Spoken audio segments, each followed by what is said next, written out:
Ya 3, 2, 1. Kita malam ini kedatangan tamu-tamu spesial dari Karimata. Abang-abang ini semuanya. Asik. Selamat malam, Bang. Malam. Nah, Ini nih legend-legendnya Karimata nih semua nih. Kita ke siapa dulu ya? Pak RT semua nih. Ini pengusaha di Karimata. ketua muda. Ke Bang Wewen dulu lah. Di kapan datang, Bang? Kemarin kira-kira ada udah sekitar 2 harian yang lalu lah. Dari lalu. Ngomong bukan bisa Bang ya? Udah pasti saya tahu kan, Anda pasti nanya gelombang kan? Jadi perjalanan kami untuk menuju ke Sukadana ini cukup lumayan sih, lumayan dengan penuh perjuangan, semangat, ketemu itu bercampur aduk lah di situ, bahasa gitu ya, bercampur aduk lah. Tapi kami tetap semangat. Ini Karimata dulu di bulan-bulan kapan Bang ya? Kalau gelombangnya lumayan ekstrim ini. Ya awal-awal bulan ini, musim ini udah masuk dari Ini bulan 7. 1 bulan lebih kemarin, 1 bulan lebih yang lewat kemarin, 2 bulan, sekitar 2 bulan lebih yang kemarin waktu jadwal gelombang besar ya, yang selatan atau. Kopi. Nih. Jadi ada saya pernah dengar kalau musim-musim seperti ini mulai ke laut. Jadi makan kayak mana? Nah, sedikit perlu dijelaskan begini. Kalau dulu memang benar sih, dengan keadaan kapasitas kendaraan nelayan yang kecil, jadi nelayan memang udah nggak bisa ke laut kalau musim ini. Tapi sekarang alhamdulillah dengan adanya kemajuan nelayan mulai membuat, tapi tidak semuanya juga sih, hanya beberapa nelayan yang mulai membesarkan kendaraannya. Jadi mana yang tahan kata orang itu di laut, yang tahan dari gelombang, tahan dari pucal lah kata orang. Wah tahan pucalnya gitu. Ya. Jadi pucal ini kasusnya itu, kalau itu kita ngucal mata. Tapi kalau ini kita kena pucal itu dalam kapal kan tahu sendiri kan. Sana sini. Jadi yang penting tahan kuncinya, ya bisa lah bertahan lah kata orang tuh. Tapi tidak sama dengan seadanya musim barat lah. Kalau penghasilan sampai ini Kalau dari musim-musim ini. Kalau penghasilan ya tentu jelas beda penghasilan dari musim barat dengan selatan. Mayoritas kebanyakan orang-orang di Pulau Karimata itu kalau udah musim selatan, tidak semuanya mereka beraktivitas di laut lagi. Sebagian ada yang di kebun, sebagian ada yang tergantung kepandaian. Kalau kepandaian menggetah burung katanya itu, mulut burung, cari burung.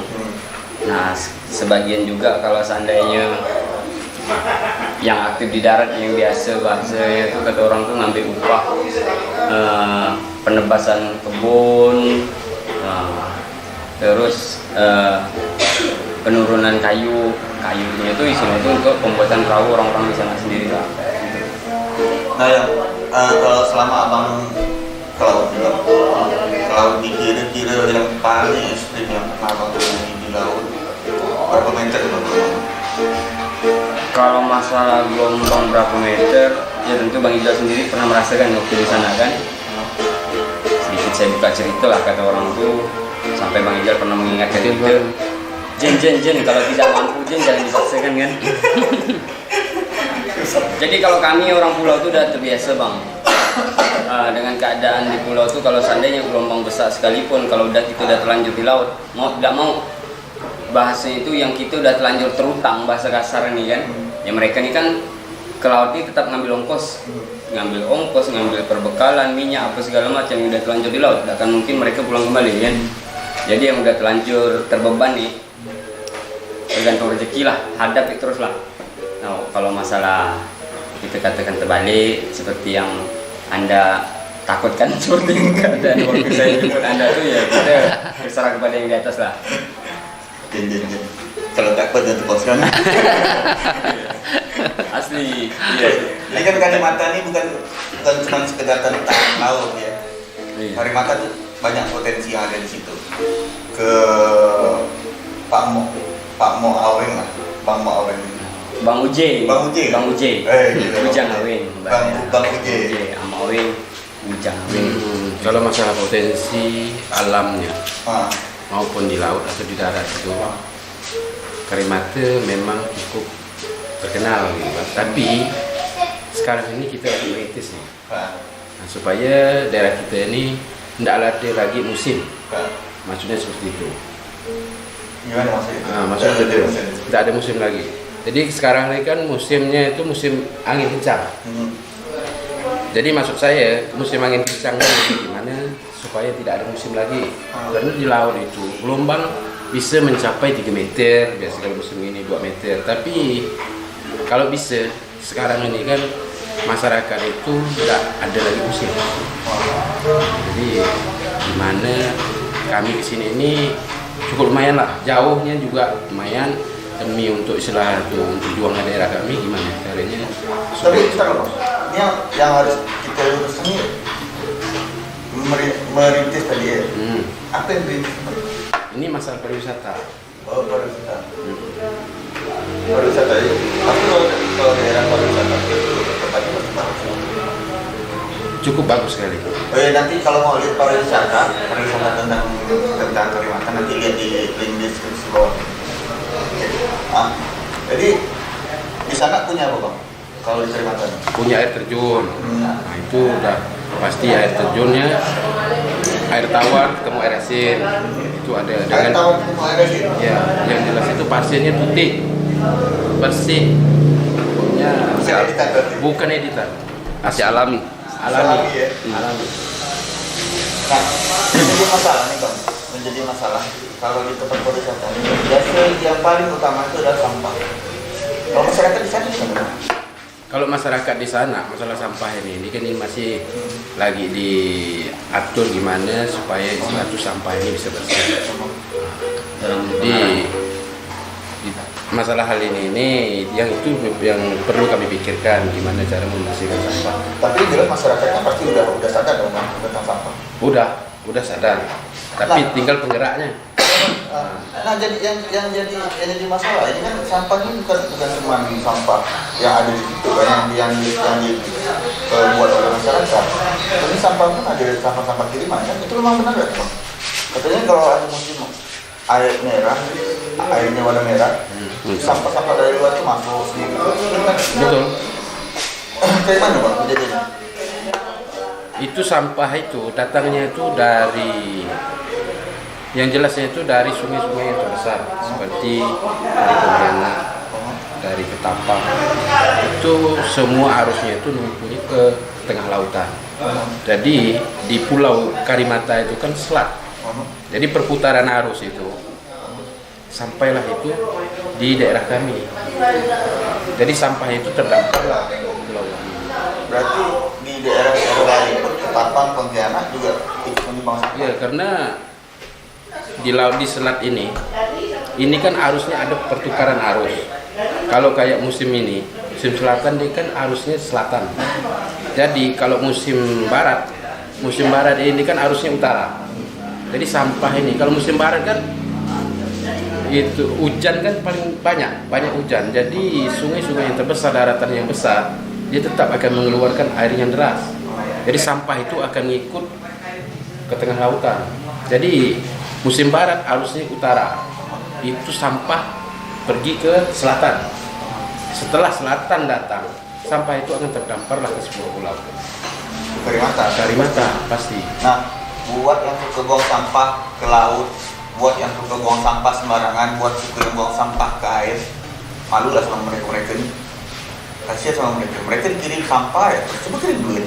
Yang pasti itu malu pada diri sendiri juga harus. Iya. Nah, Jadi kami berusaha gimana sampah itu supaya tidak mengotori pantai kami. Jadi kami ya selaku pengurus juga di sana ya bekerja keras lah untuk demi kebersihan lingkungan kami, pantai kami harus bersih karena kami juga punya potensi alam lautnya juga seperti terumbu karang yang bagus. Itu harus kami jaga, jangan sampai sampah ini limbah-limbah yang dari jauh terdampar ke daerah kami. Kalau terumbu karang masih bagus di sana. Paling masih kali. Ini mungkin yang sering hilang. Sama. Termasuk kalau masalah nyelam ini termasuk legend saya juga. Oh, ini legend ini. Jalan juga nih. Jadi kalau pembahasan masalah terumbu karang, alhamdulillah bahasanya itu masih perawan terumbu karang kami di sana. Ya, masih perawan.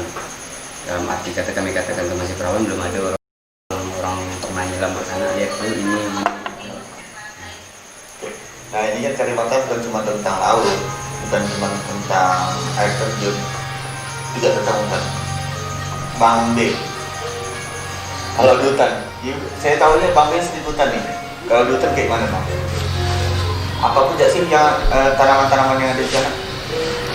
Kalau di hutan sih tanaman banyak, tapi pohon alam disebutkan kayunya apa? Sebutnya. Kayunya seperti kayu pelai, kayu itu kayu belian, kayu rasa. Ada apa nih Mbak? Oh ya, belian itu kalau di daerah Jawa itu disebut dengan kayu besi. Besi, ya. Ya, atau ulin. Ulin, kalau ulin bahasa di sana ulin. Berarti ulin juga di sana. Paling banyak. Tebangan orang zaman-zaman dulu di sungai ya masih banyak. Tepi-tepi sungai. Kalau kalau tunggulnya itu sekitar 1 meter lebih, 2 meter masih. Di sana. Kalau kira-kira Bang, ini abang yang sering ke hutan kan? Kira-kira yang nggak ada di apa? Di tepi di tempat-tempat ini di sana ada kan? Di sana yang tidak ada Jilutung, tahu daerah namanya kayu matanya. Jilutung, remin. Kalau kayu mesaka sama kayu anu kata orang pokok, kalau di pokok sini sama pokok sana sama. Ada semua ya? Ada, mengkapas ada. Nah, saya pernah dengar Bang, Iya. kalau di Karimata itu ada jadi habitatnya monyet kecil. Kalau Monyet susah ini ya? iya betul, itu kerak buku. Kerak buku ya? Iya, kerak buku yang nengok di ada. buku. Banyak. Yang Banyak. bisa putar. Iya, banyak. Itu kalau nggak salah namanya Cuma lobak. Tarsius. Namanya Tarsius kan kalau nggak salah. Iya, Bahasa kerennya itu Bahasa kerennya Tarsius. Tarsius. Jadi untuk informasi Karimata juga merupakan habitatnya Tarsius. Tarsius lumayan langka. Dan kera-kera di Karimata pun belum pernah pergi ke pasar Pak. Ngambil cumi ya, karena kebanyakan kera-kera di kota kan udah pintar pergi ke pasar Di bawa sana kayu, kalau kita benar-benar kalau menangkap benda ini, kerak buku ini malam di Cina ditangkap mendapat. Cuman tapi jangan ditangkap dong. ya iya, betul. harus Nah, kalau kita mau nangkap dia, jaga kelestariannya. Tapi kalau untuk Tarsius memang banyak sana Bang. banyak. Saya sering ketemu, biasa 2 ekor. Oh gitu. Iya. Kumpul ya. Mereka hidupnya juga di malam. Ya untuk malam kan kalau enggak. Dia tuh mereka ini kalau yang sering kejumpa kita malam dengan petang, saya sering. Sore-sore gitu ya. Nah, petang kan dia keluar. Nah, kalau kita mau kita tangkap ini, dia masuk dalam Lubang. apa, kayu lubang. 2 ekor, pun 3 pun. Saya ketemu. Dia nengok asal nangkap kayu meloncat seperti dia. Berputar kepalanya. Nah, buta. Bisa Tarsius. Iya. Jalan-jalan ya. Aneh, binatang itu aneh. Ya. Seperti kubung, banyak. Kubung yang seperti anak tuh tapi dia teropong ini, tahan saya. Tupai. Enggak, kubung Kayak sotong. baik sotong, Kayak sotong dia. baik pakai sotong. Tulangnya Kubung. itu kayak sotong. Muka anjing. Muka anjing. Mungkin bukan sih. Muka anjing. Badan seperti mamut. Cuma asal dia nak meloncat itu terbang sayap. Oh dia ada sayap. Jadi kalau dia mau pindah ke pohon lain tuh satu pohon ke pohon lain itu dia tuh menggunakan istilahnya itu terbang dia. Ada maskapainya. Berarti dia tak lapor Pak RT berarti. Kalau masalah lapor itu bukan urusan kita sebenarnya, itu harus melalui AL lah. AU lah, kan? AU. AU, Angkatan Udara lah. Ya, karena kita tidak merangkapi di bidang udara. Oke. Nah, kita lagi ke Toke ini. Iya. Atau oke. Tauke ya. Toke. Itu bahasa Toke sedikit. Lu sentai teman hai mai tong kau. Itu orang tidak tahu. Padahal saya ini kalau seandainya musim selatan ini nih, utangkan saya rokok dulu. Nah, Bang Ao, Ya. pasti ini panjang kerennya Ao. Dari Wongso. Ferry Dari Wongso. Wongso. Jawa. Jawa. Jawa. Iya. Sampai Jo. Probolinggo dia. Probolinggo ya. Iya. Bang, Ya. kalau musim selatan nih Bang Kiki, tentunya yang punya usaha. Orang-orang kepulauan ini Iya. tahu di mana. Jadi kira-kira kalau Nah, seandainya keuangan masyarakat itu gimana sih Bang? Keuangan mereka mungkin ya pasti turun. Turun ya? Iya. Karena untuk mereka keluar tuh jadi agak berkurang. Nah, Jadi karena cuaca tadi. Jadi penghasilan mereka juga berkurang. Seperti itu. nah kalau saya pernah dapat informasi kalau musim seperti ini dulu ya, dulu pernah sampai stok beras pun tidak ada. Iya, benar itu. Benar. Sampai kehabisan beras. Nah itu kendalanya seperti apa Bang? Dia, awal belanja dari mana ya? Belanja dari mana? Saya belajar di situ juga. Belanja dari sini. Iya. Berarti ada agen. Ada agennya, ya. Dan agennya mungkin bukan dari Kalimantan mungkin. Bukan. Dia belanjanya di Pontianak. Nah, Iya. Bawa ke Karimata. begitu juga mungkin ya. Iya. Ke Tapang juga ada. Nah jadi masyarakat pulau ini kalau di masa-masa paceklik, masa-masa musim selatan seperti ini memang menggantungkan hidup itu oleh stok-stok yang dipunyai oleh agen-agen. Iya betul Bang. Iya. Nah, kalau mau lihat contohnya, inilah saya yang masyarakat kepulauan yang hidup di zaman dulu, agak kurus, makannya kurang. Kalau mereka ini zaman now, udah pada habisin semua kan, jadi nggak kekurangan makan lagi. Nah kalau musim-musim ini Bang, musim. Nah kalau tentunya kan ada musimnya Bang. Musim panennya Kalimantan. Wah, kapan Bang? Kalau musim panen di Karimata ini ya pastinya yang kita tahu musim barat lah. Karena musim barat itu kan, Bukannya musim barat itu Bang bisa? kalau musim barat ini khususnya mereka mencari ini tidak semestinya gelombang itu besar terus di sana. Kalau musim barat penghasilan yang mereka andalkan ini itu adalah cumi tadi. Cumi. Setelah cumi-cumi, musim cumi-cumi lumayan panjang musim barat ini. Sehabis musim cumi-cumi mereka mengandalkan musim tenggiri. Nah, Tenggiri juga. itulah andalan mereka. Dalam satu hari kalau lagi musim ini, kira-kira nelayan bisa dapat berapa? Zaman sekarang apa zaman dulu? Dan zaman dulu sama zaman sekarang. Zaman dulu semua. Oke, kita jelaskan dari zaman dulu. Kalau zaman dulu orang-orang kepulauan ini ngambil cumi ini di laut pakai kira-kira. Kira-kira begini. Mampu nggak aku kerja untuk besoknya? Karena kita pekerjaan cumi ini kan bergadang. Kalau seandainya besok aku harus belah cumi lagi, terus aku ngantuk, mau tidur kan capek. Jadi kira-kira kalau seandainya kira-kira kita mampu belah cuminya sekeranjang, ya udah kita mampu sekeranjang.